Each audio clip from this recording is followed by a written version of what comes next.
Well, because we have habits sometimes that distract our awareness. And when we forget to trust in that enlightened nature, when we forget that there's no way that we can't have Buddha nature, because Buddha said everything that is alive has Buddha nature, and especially the human beings. So if we take that as our starting point and say the ultimate refuge is perfectly complete within me, then all we have to do is remember to keep coming home to that, to just really trust that, really embody that. And when we find obstacles, when we find difficulties, all we have to do is remember to name what is the obstacle right now. Is it doubt? Is it anxiety? Is there some kind of fear? Or what part of me doesn't really believe that? What part of me doesn't believe that my true nature is Buddha nature, enlightened from the very start? Because the things that create challenges for us, whether it's anxiety, stress, depression, fear, are just habits. They're just habits that have kind of come up and thrown up a little bit of a smoke screen that's clouding that awakened Buddha nature. It's preventing us from remembering our true nature. So this is why we have a practice. So I think that this refuge is very beautiful. The ultimate refuge is perfectly complete within me. My mind is Buddha nature, enlightened from the very start. So in part of the practice of doing natural awareness of our mind, we just come to rest, allowing that clarity to show itself. In other words, we don't have to do any mantras.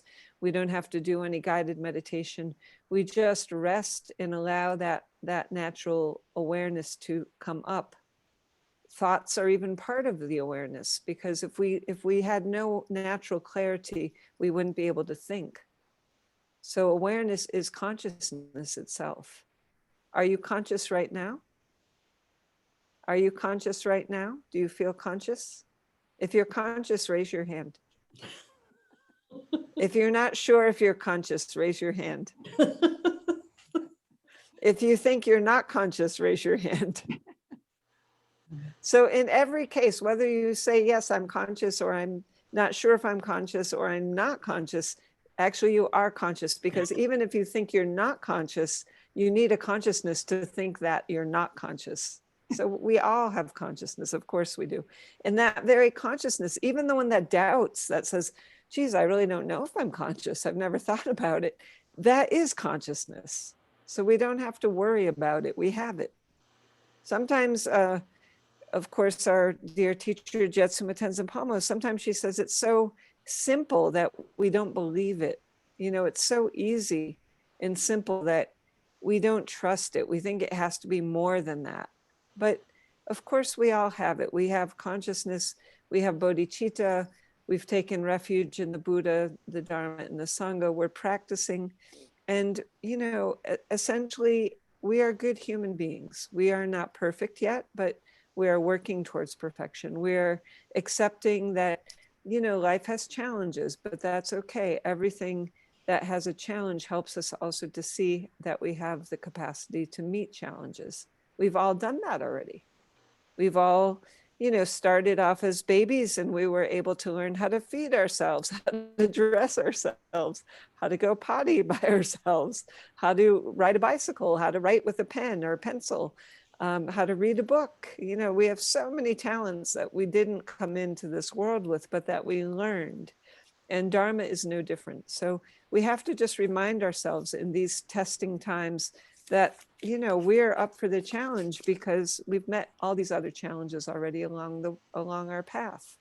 So I wanted to share a little bit of this kind of ancient book that I found in the library here at the nunnery, The Buddhist Layperson, 4 essays.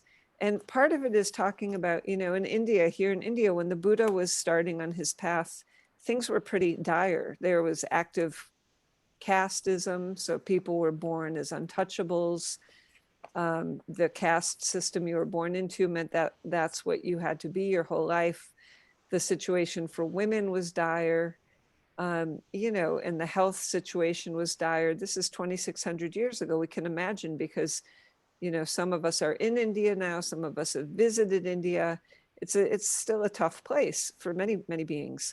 But imagine 2,600 years ago when the Buddha was starting off.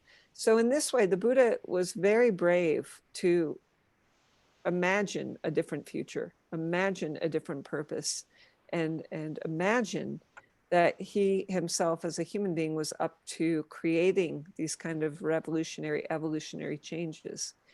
And so tonight's topic, meditation to move the mind towards ease and peace, is why the Buddha went on his quest, why he wanted to move towards enlightenment.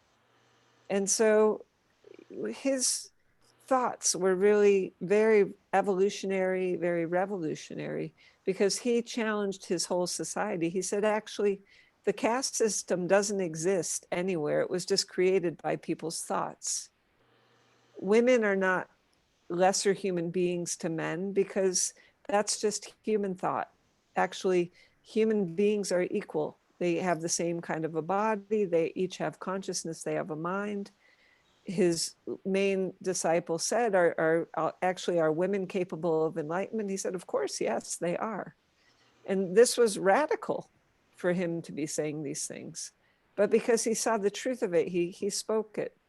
And so the Buddha was teaching that a change of heart happens in our daily awareness of our state of mind. A change of heart happens in our daily awareness of our state of mind. So this is also radical. This means the entire world that we're living in is created by the mind. Everyone's world. Everyone's world is projected through their mind, through their habits, through what they come to do regularly, what they consume. So in this case, we have to say the kind of literature we consume, the kinds of media that we consume, the kinds of thoughts that we consume. And this includes our socialization, the kinds of ideas and beliefs that we take to be true. These are all things that we take in, not randomly, actually, because the Buddha said we get habitualized. This is where the idea of karma comes in. There's no being forcing us to think things. There's no one saying you absolutely have to believe in this and I can make you believe in it. We're not brainwashed by anyone other than our own habits. This is why it's so important to make sure our mind habits are part of our mind training, what we talk about. Look at this beautiful little cat is sitting there in the picture. In India, it is not easy to be a cat. It's not easy to be an animal of any kind in India, because people don't have enough to eat. But this beautiful little cat, is sitting there so clean. Look, it's waving to us now. Hello. Hello. See, she's got a very good conditioning, because in India, especially now, people have a little more economics in some places. And they're able to take care of this cat. I don't know what happened. Can you still see me? Yes. Yes. Okay. My screen just went blank, so I'm going to speak to you. Anyway, this cat is very good causes and conditions than other cats, because it's got someone taking care of it. Now, if this cat had been born, say, in Korea, it could be looking to be someone's next dinner, because in Korea they eat cats, and people go to places and they select cats for food. So, this cat has also karma, that somehow it created a different kind of karma to be able to land in this good situation with this lovely lady taking care of it. And we also have the great karma as human beings, because we have a connection to the Buddha Dharma, which in this day and age is becoming more and more difficult to really connect with. The last time I was back in the United States, I said, how many monastics have you seen since a year ago when I was back. So last year I was back in 2019. And I think most of you said no one. We haven't seen anyone in robes since you were here last year. And I said it will become more difficult to, to be able to see people in robes because the monasticism, the numbers are going down. It doesn't mean that there aren't good monastics. There are very dedicated, very good monastics still in the world, but it's not the same kind of numbers going into monasticism as in the past. And in the future, it will probably continue to dwindle. But still, the monastics who are coming in, I think for the most part, are very dedicated and committed and are really taking the Dharma and holding it as a precious gem. So as lay people, we were able to connect with genuine teachers, with Ken Rinpoche, Lobsang Tsen, and with His Holiness, the great 14th Dalai Lama. I mean, probably the best teacher on the planet, we could say, hands down. And so we have created those causes and conditions to be able to have that kind of karma. And so we have to remind ourselves, look, this change of heart came because I knew I needed to find something better. I looked around my life and thought, geez, I need really good teacher and I need the best teachings. And somehow we, through our own great karma, connected with genuine teachers and the Dharma. And especially in Tibetan Buddhism in these days where, Tibetan Buddhism out of Theravadan Buddhism, Mahayana, and Vajrayana Buddhism, Vajrayana is the only system that the Buddha taught where you can attain enlightenment in one lifetime. Theravadan, you can attain liberation, but it takes many, many lifetimes. And if you're female, and I've heard this from nuns, saying, oh, I'm working really hard at this life, so the next life I can have a male birth so I can really attain liberation. I mean, we don't believe that at all. In Vajrayana Buddhism, male, female, it doesn't matter. It's the mind that becomes enlightened. And it's the bodhisattva, the bodhicitta, the mind that wishes to attain enlightenment for the benefit of all beings. That is quite a different system between the Theravadan and Mahayana. And so we have this connection with this great opportunity now in this lifetime. In the opening stanza of the Dhammapada, which are the real teachings and statements of the Buddha declares the supremacy of mind over matter. He says, mind precedes, mind comes before all things. Mind dominates them and mind creates them. So let's think of that again. Mind precedes things, dominates them, creates them. So this is great because this means that we can train the mind.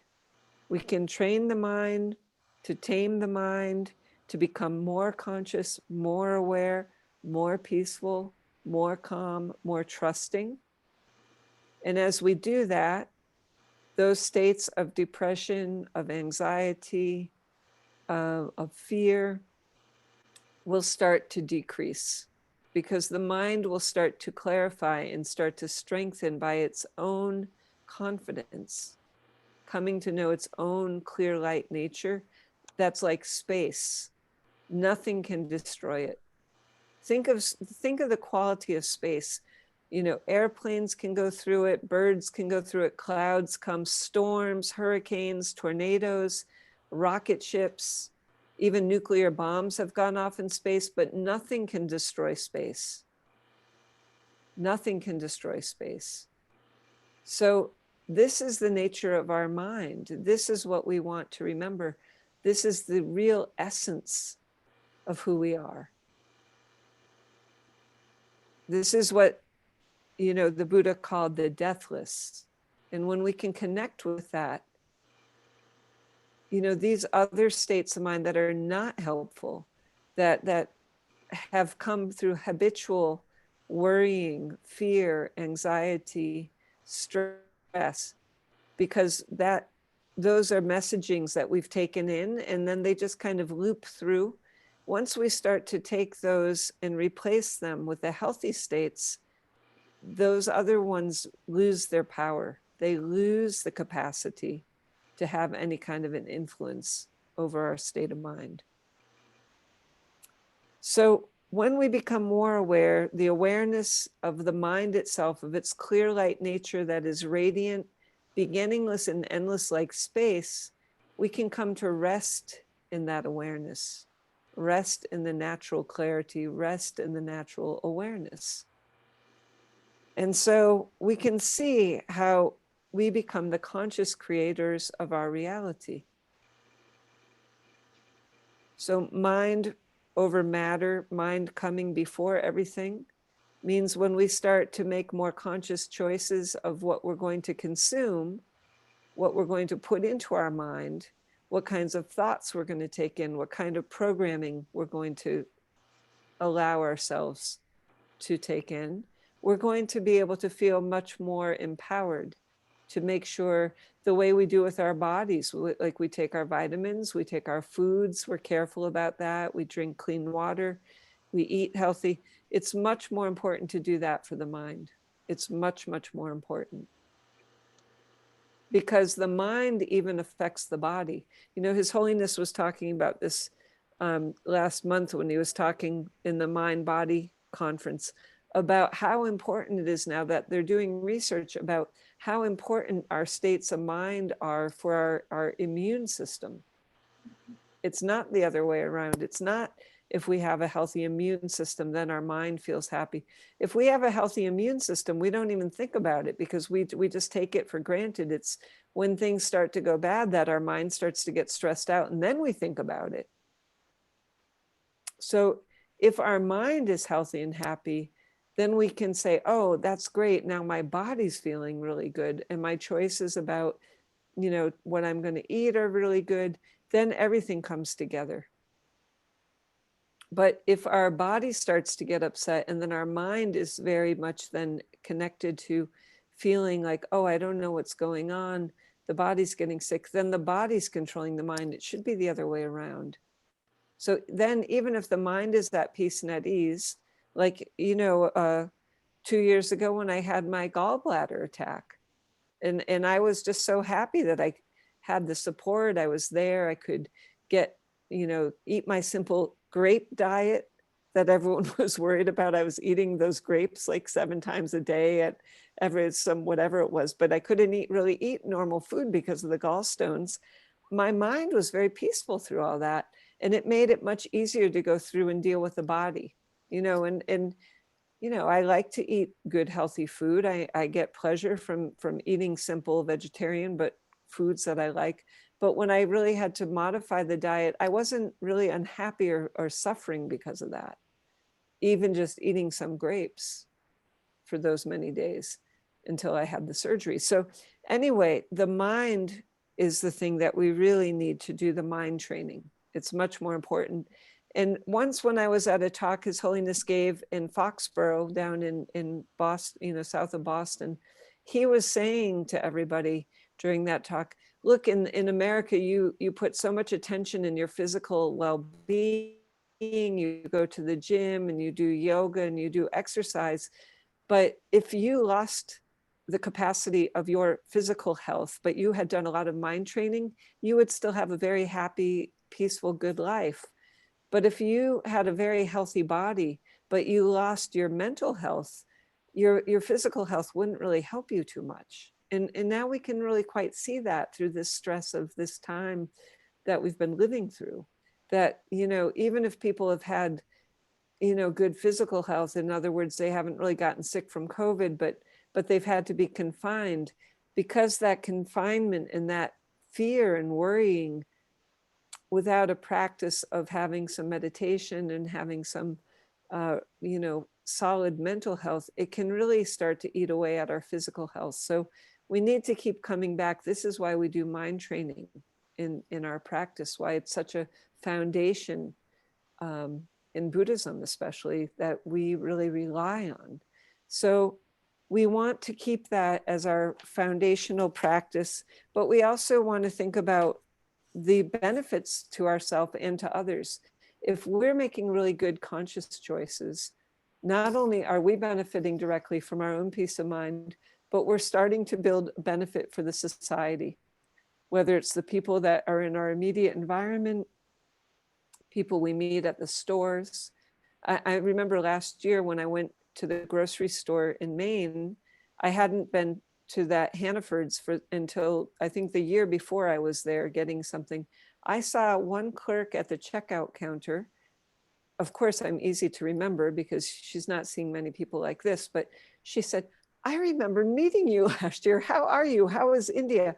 You know, like old time friends that, but because the peace of mind was there, the genuine openness, the genuine connection was there, then there was this very wonderful feeling of, although we're two strangers, we're still happy to make that connection. So then that's affecting the society when we carry this peace of mind with us wherever we go. And so this is very important, and it will continue to be very important, especially during this rest of this period of the COVID, but especially after coming out and having to recreate the kind of world that we want to live in. We can see that how much we value social connection. Of course we do. And so maybe we can share and become more open-hearted, more appreciative of even just the daily mundane connections that we took for granted before. So William Blake said, man can make a hell of a heaven or a heaven of a hell. So we as individuals, we're like this too. We can choose, are we projecting our heaven? Or are we projecting the hell? So we have to make sure that we're projecting the nirvana, not the samsara. Nirvana and samsara don't exist outside of us. Nirvana, the state of mind that's completely happy without any suffering, that comes from our own mind training. Samsara, the mind of ignorance, of selfishness, of hatred, of anger, of fear, that also comes from our own mind conditioning.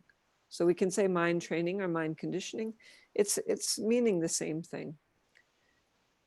So we want to be sure that we're really conditioning the mind, training the mind in the most positive ways always. And when we're slipping, when we notice, gee, I had a little rough patch, we know it right away now because we've been doing some good practice in our own lives, not just in Buddhism, but you know, people who are living and are interested in meditation and interested in Buddhism and interested in bodhicitta and the mind of enlightenment, you've already been living as good human beings. So that's wonderful. And we have to remind ourselves of this. Geez, I know that I'm not perfect, but we're doing our best to bring our qualities out for our own happiness and the happiness of others. We're working as teachers, as healers, as good people in our societies, of people taking care of animals. You know, that's loving human being. Those are loving kindness qualities. So we need to remember these four immeasurable qualities: infinite love, how wonderful if all beings had happiness and the causes of happiness. That's in Buddhism, the definition of loving kindness. And those qualities, just as beings are immeasurable, these qualities are immeasurable as well. How wonderful if all beings are free of suffering, the causes of suffering. That's compassion, immeasurable compassion. How wonderful if all beings are never separated from the root of the sorrowless bliss. Sorrowless bliss, who doesn't want that? We all want that. Immeasurable, so every time. And equally, with equanimity for all. It doesn't matter whether you would label them as a friend, as a stranger, as an enemy. Everybody's alike in wanting these first three immeasurables: immeasurable happiness, immeasurable compassion, and immeasurable joy. There's not one healthy, living, breathing being that doesn't want those. So that's the equanimity. We have to, every being we wish that for. And so when we're living into these sacred ideals, we're seeing for ourselves the benefit because our own mind feels more confident, more peaceful, more joy. And then collectively, by doing that, we see how we start to transform.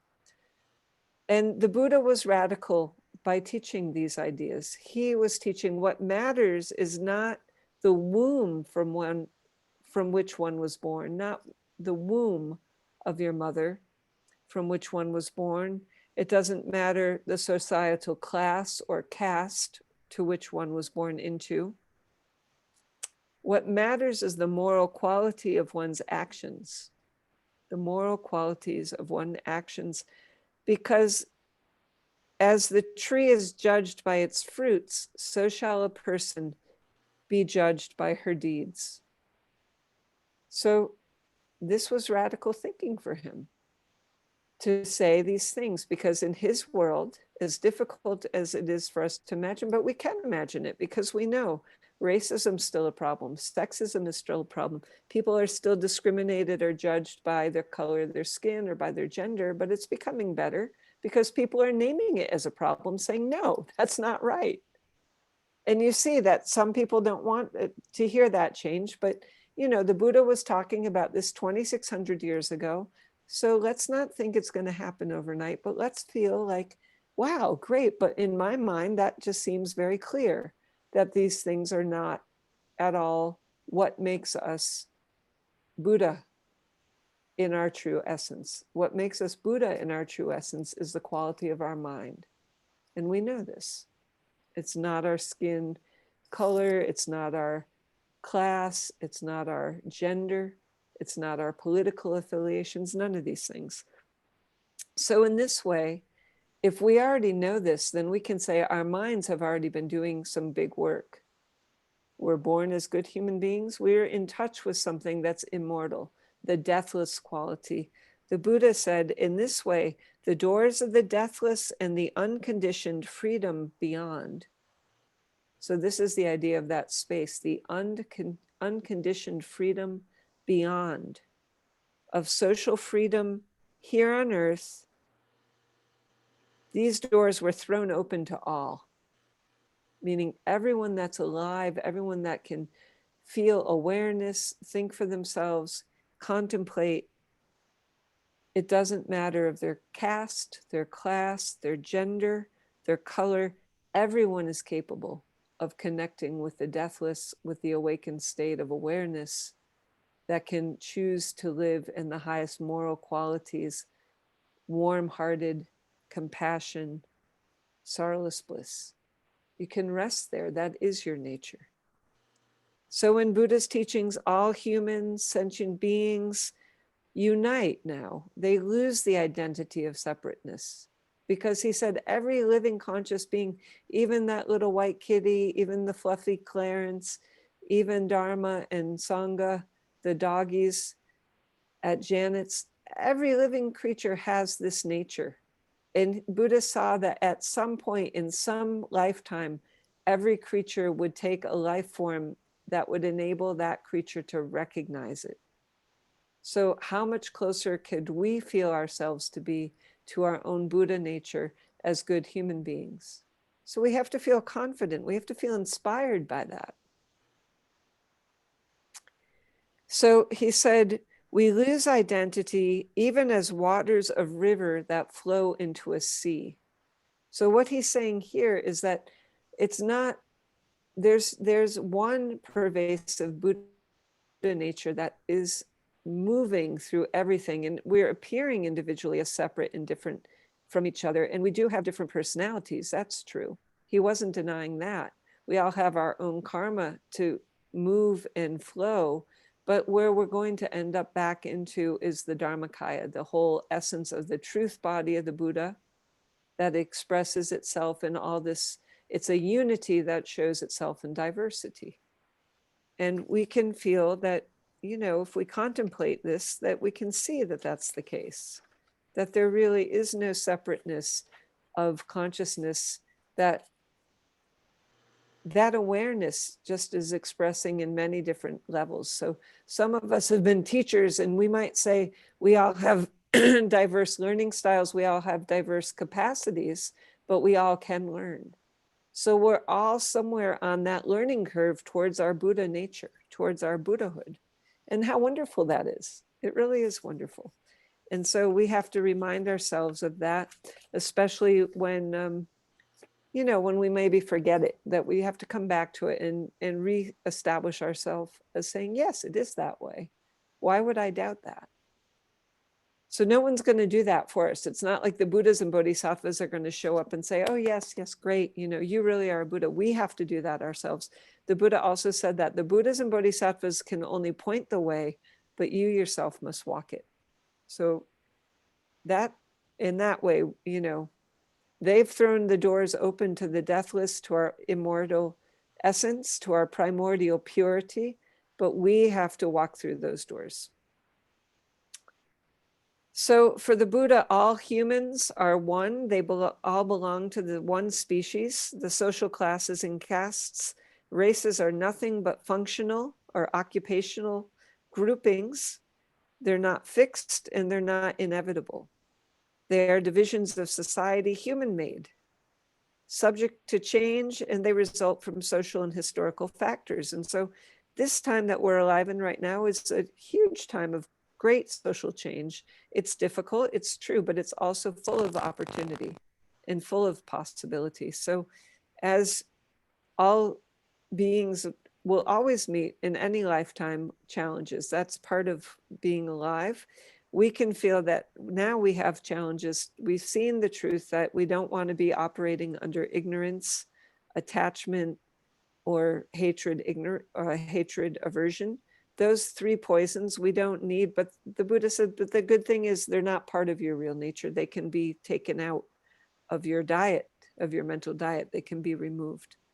And so this doctrine of equality means, of course, as I said, that we're not all the same physically or mentally, but that we all have the same Buddha nature. So we can see that with equanimity, everything deserves respect. Definitely. Everything deserves respect. These other things of identity and personality, they can get in the way. They can make us feel separate from others, but there really is no separation there. So he says each of us, you know, deserves human dignity. And the more we practice and give our sense the connection to our Buddha nature, the more we're going to feel the confidence in that nature, not only in our own hearts and minds, but we're going to begin to see it reflected everywhere, because it is everywhere. So I think let's switch gears a little bit now. I want to offer a little guided meditation. Moving over to Jetsumala's Into the Heart of Life. I think some of you have read this, and if you haven't, I highly recommend it. We're going to do a little meditation now, so just, you know, adjust your seat if you want to sit up a little bit more tall, but you can close your eyes if you want to listen to it. And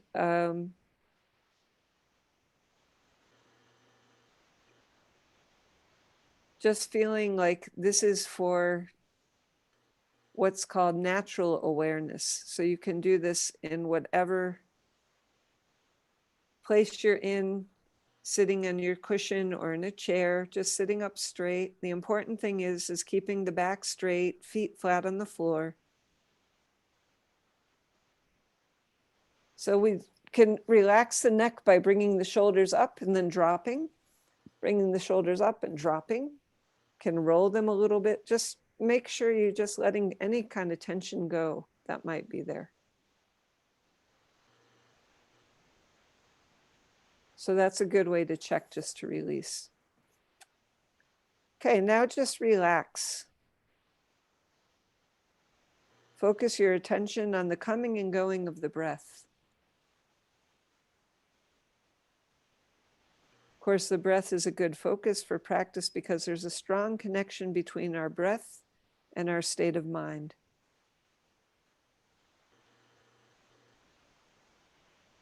Just be aware of your breath as it comes and goes.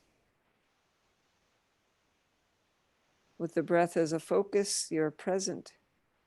You cannot breathe in the past or in the future. You can only breathe in the now.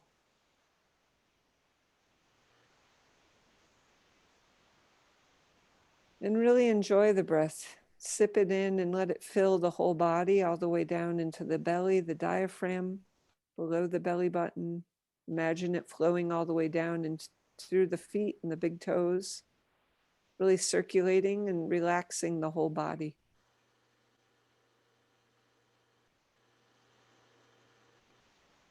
Normally, we're not conscious of our breathing, but the moment we become conscious of it, we bring our mind into the present. And this is skillful means. You can become conscious of your breath during the day at any time, driving, walking, sitting, typing at your computer. Even while you are talking, you can come back to your breath. Just breathing in, aware of breathing in.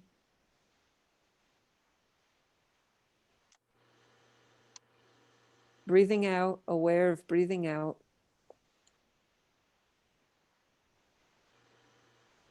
And that in and of itself is a meditation. Even sitting up straight, holding a formal pose is not required for this.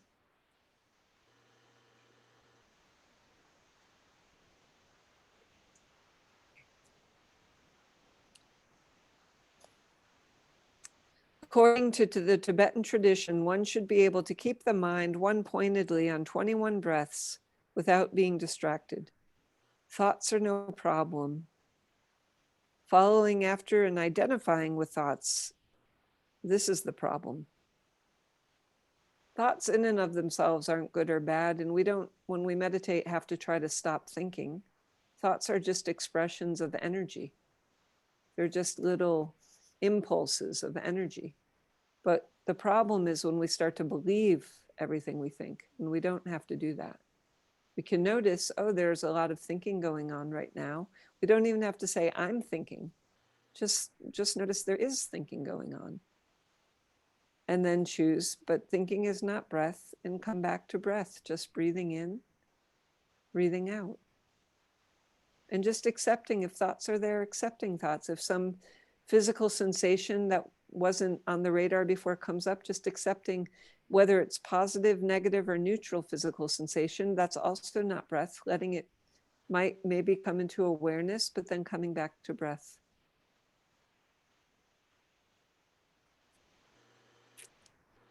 And thoughts can be like a river flowing up, flowing down. And we might find ourselves believing them, also being tossed up and being tossed down. But coming back to breath is like finding a little raft that we can just climb up on and just let ourselves be floating a bit.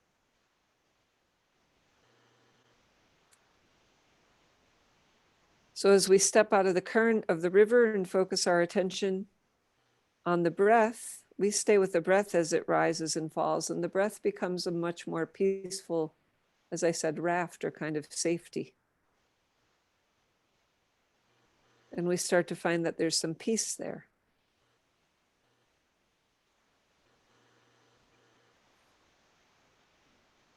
Especially on the out breaths, there's a natural quietness that comes up after we exhale. There's a place of stillness where there's no movement. We can rest in that deep stillness.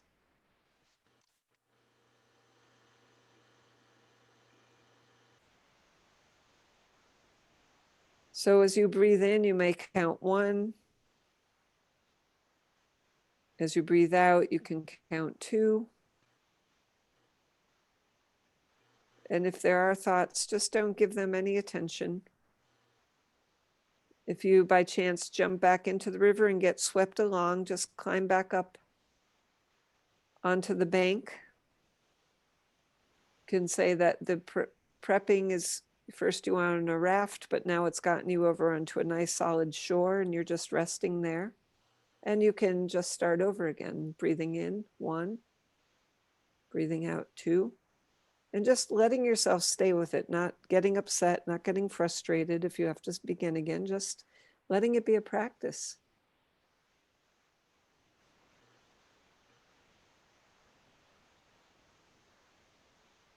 Letting the mind stay very relaxed and very centered.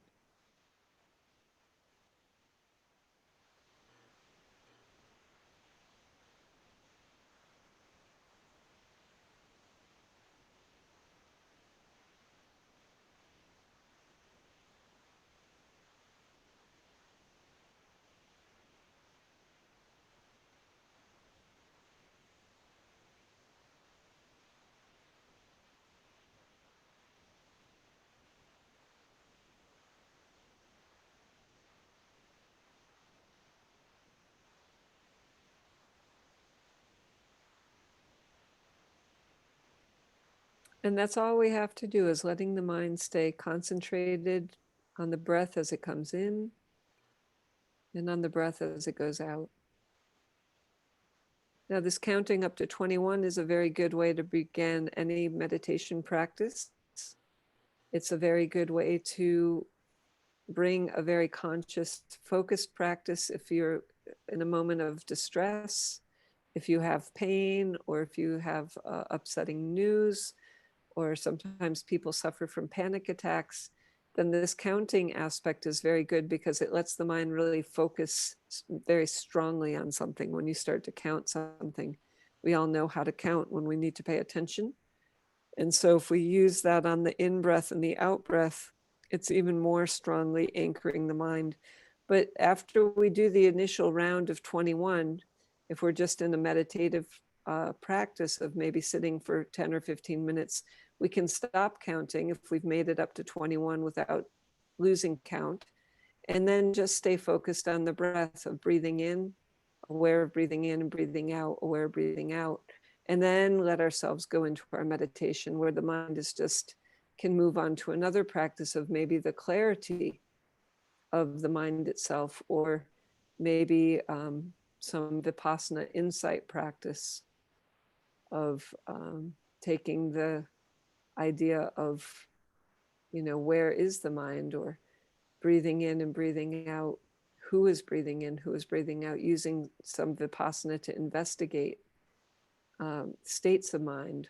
Okay, if panic is there, where is panic? You can do more Vipassana after you begin with this calm breathing in, breathing out. Or you can just stay with the calm breathing in and breathing out. Maybe that's enough. You don't need to do more than that. So at the beginning, you start with this, and now we move the spotlight of awareness centered on breath and turn it inward to the thoughts themselves.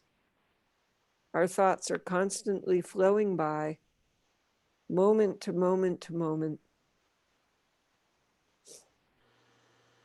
And the contents of the river are ever changing. But now, as we're very relaxed, we can step out from the river and rest on the bank, rest on the shore. We can just watch the river go past without jumping in and immersing ourselves. We're not judging our thoughts. We're not following after our thoughts to try to think them through.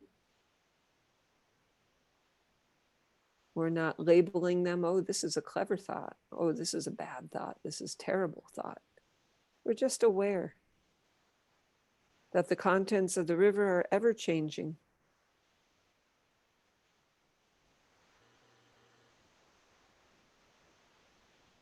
Whatever thoughts arise inside of us, whatever sounds arise outside of us, all are just thoughts, just sounds, and are not important.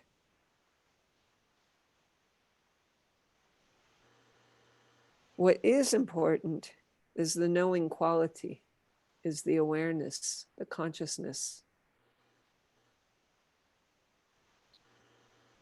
It is this knowing quality that is centered on the flow of thoughts. Normally, when we are thinking, we are the thoughts, we become the thoughts. But now we're stepping back and we're just becoming a witness to the thoughts, an observer.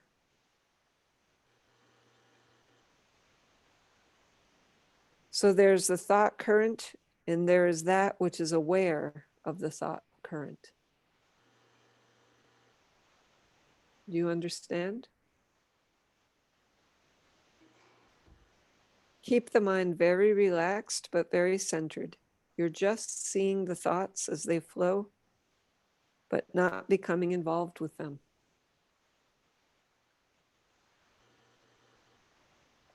In your practice, you try this for 5 minutes and see how that goes on. Whatever sounds you hear are just sounds. Whatever thoughts you think are just thoughts, and none of them are important. Don't follow them. Don't get fascinated by the thoughts.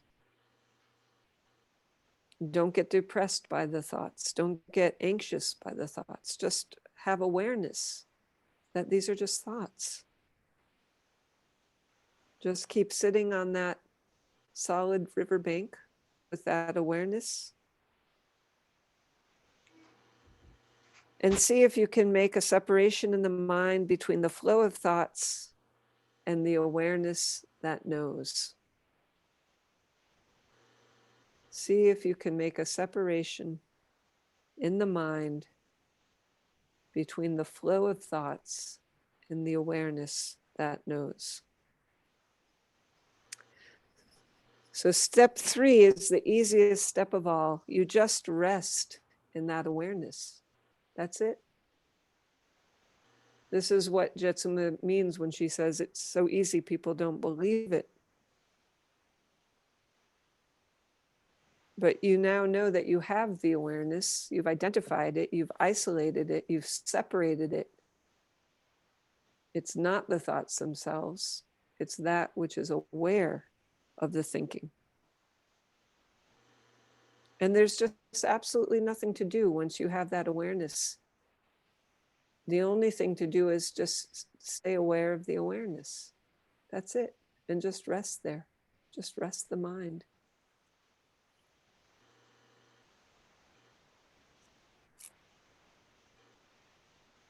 And so there's nothing to do, there's nothing to concentrate on, and there's nothing else but to be in the moment as it is. And every time you lose the awareness in the moment, just come back to the moment.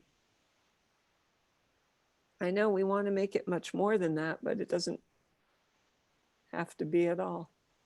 That alone is enough. And that alone is staying awake to your life. And that's where we want to be, because life is only now, in this breath. It's not happening anywhere else. It's not happening in our thoughts. It's not happening in our fears. It's not happening in our physical beings. It's happening in our mind, in those labels. So we want to drop everything and rest in the nature of mind. And the nature of mind in Jetsuma's tradition, Mahamudra, the great mudra, is the pristine awareness being aware of itself. And how wonderful it is to go back to an old and loved mantra of mine. How wonderful it is.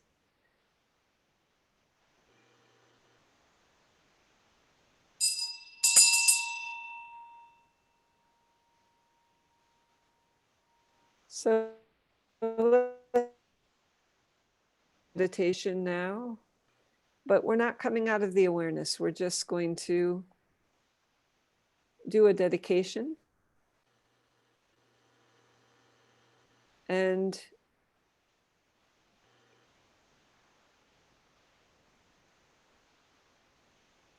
offer that this practice will benefit oneself and all mother beings equally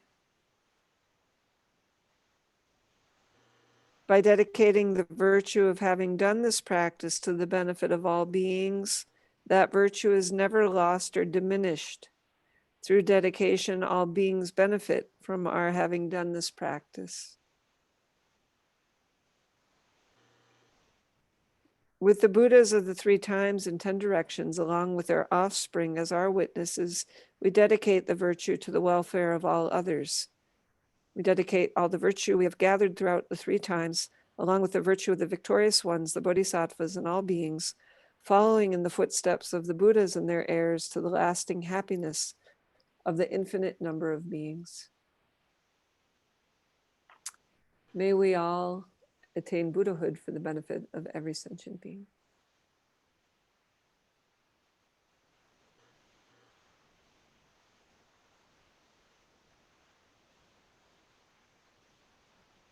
So thank you. Are you still there? Yeah, thank you. Yes, we are still here. Because I can't see you at all. It's been Oh, a really? very funny thing, but I'm only seeing the screen that popped up here on my side, and I'm seeing a beautiful picture of Dome of White Tara. So I'm going to feel that that's a big blessing. Yes. That's a big blessing. So I am seeing you in that. I'm seeing you in that aspect of White Tara. How about that? We can say. And I was afraid to touch anything because I was afraid I'd disconnect. I thought I could still hear you there, but I was afraid to disconnect anything. So I decided that I'm just seeing you all as White Tara, which is true. That's who you really are. Thank you. Thank you. Do you have any comments or questions? If you have this book, then can tell you, I know Doreen, you have it. Yeah. So if you like that practice, that meditation is from page 68, 69. Okay. But maybe, I think we recorded this session. So if you need it as a guided meditation, you can listen to it again. But just really try to keep that natural awareness as the practice these days. I think it would be a very good basic one to, just keep coming back to throughout the day as often as possible. Just breathing in, breathing out, aware of awareness, that would be good. Thank you. Thank you. Thank you. My pleasure. So have a lovely week ahead. And I guess we have Medicine Buddha on the 29th of December. So hope to see you then. I guess that's a week from Monday. Yeah. Yes. And I did record this, but I'm afraid I didn't start it right off the bat like I should have. I apologize for that. That's okay. I think if it has even that meditation part, that's fine. And Pranika will put it up, I think, on Yes. on the YouTube and the Facebook.